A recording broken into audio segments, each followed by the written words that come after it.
Tippy time, my damies, Top Cat here and welcome back to the channel.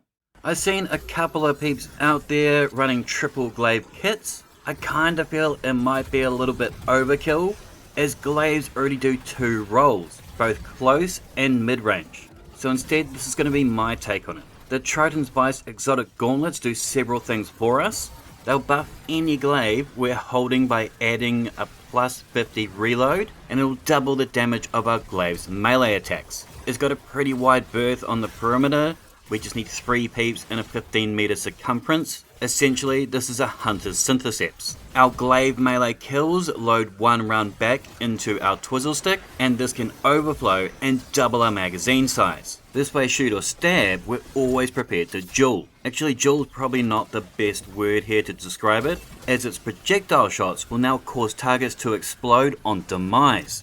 Now there's 2 void glaives worth utilizing. I would recommend that new final shape glaive, but unless you're a connoisseur, I found it more appropriate to recommend the eclectic distaff. We can pay to win it at the Vault kiosk if you're not a big deglaver but you want to try a build. And with destabilizing rounds, this spreads that purple space age on top of that Triton's AoE detonation. Now, 1 projectile kills multiple baddies. I've chosen the Void 3.0 kit as we gotta go balls deep to make glaive work in all levels of content.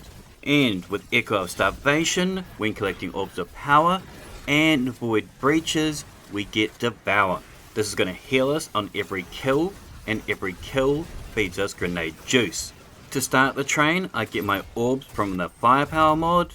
Choose whatever grenade you want, they'll all kill. I personally just found the magnetic grenade is a sweet kill to cooldown ratio. Our twizzle stick will puke out multi-orbs with harmonic siphon, and Reaper will guarantee an orb on the first kill after our dodges. We run powerful attractions, so when playing around with my stick amidst the pink mist, these will give us Devour instantly. With Echo of Harvest, when defeating weakened mofos, we spawn Void Breaches and Orbs of Power.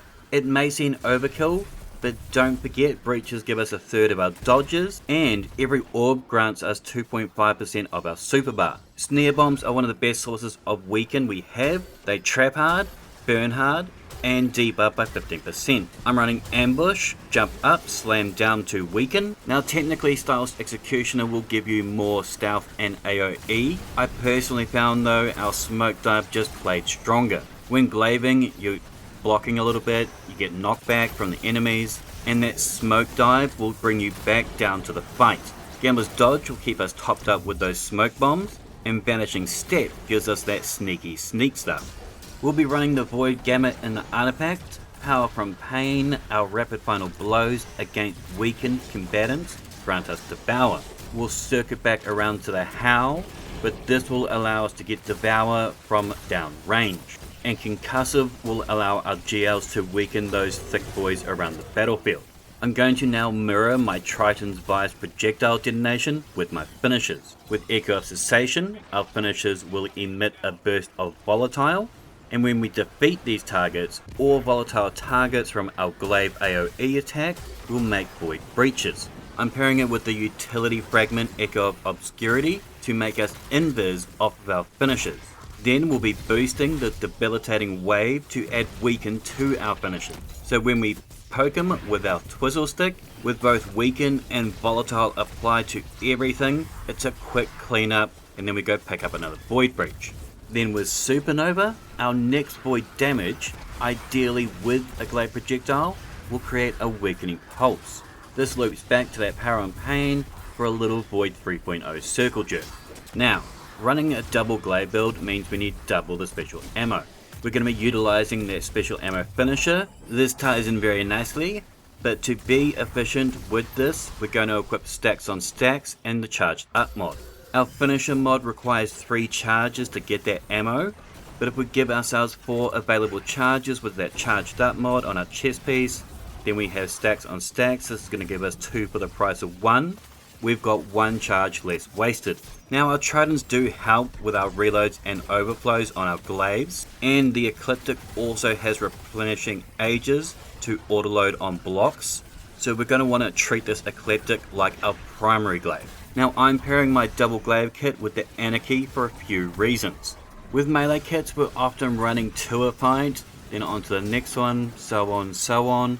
This will allow us to do boss damage as we clear out, or help mitigate at overflow on the left as we take on the right. I run an auto-loading holster on this as I just want to double pump and walk away. It's not necessary, I just found it extremely practical.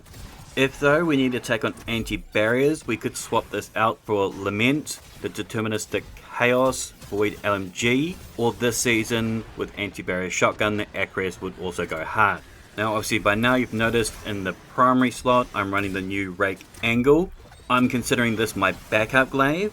I run a holster mod for it as its main utility is chill clip. The Void 3.0 kit's biggest weakness is the lack of inbuilt champ stuns. So with the Rake Angle, one shot will slow and two shots will freeze. But the glaive needs to be reloaded as this chill clip only works at the top end of the mag, so that's why I run an autoloader for this. Now feel free to pause here for all my mods, artifact and fragments, but there will be a dim link in the description down below. But I'd love to hear your thoughts in the comments down below. Glaives are somewhat divisive amongst the community, and I'd love to know what you love or hate about them. Make sure to thumb it if you dug it, sub if you're new, and as always, tippy time my damies, what a tie.